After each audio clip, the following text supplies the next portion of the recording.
रातिसम्म त्यो फुललाई पनि थाहा हुँदैन अरे भोलि बिहानै भएपछि मन्दिरमा जानुपर्ने हो या त मसान घाटमा गएर सजिनु पर्ने हो भने एउटा फुललाई त भोलि मेरो जीवनको अन्तिम गन्तव्य कहाँ हो भनेर थाहा छैन र पनि फुलले सुगन्ध छरेर फुल्न छोड्दैन भने फुलले आफ्नो धर्म निर्वाह गरिरहन्छ भने तपाईँ हामी पनि त्यसै हुनु पर्यो।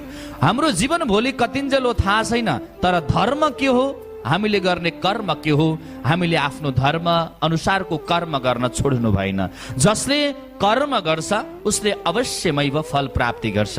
त फलको आश नगर्नु, बरु कर्म चाहिँ गरिरहनु भनेर भनिएको छ। त्यस्तै फूल जस्तै हाम्रो जीवन पनि अनवरत अगाडि बढिरहेको छ प्रिय बन्धुहरू। तसर्थ फूलले भोलि गएर मसान घाटमै जानुपर्ने हो। अब किन सुगन्ध छर्नु छ र हे भनेर फुल्छ र?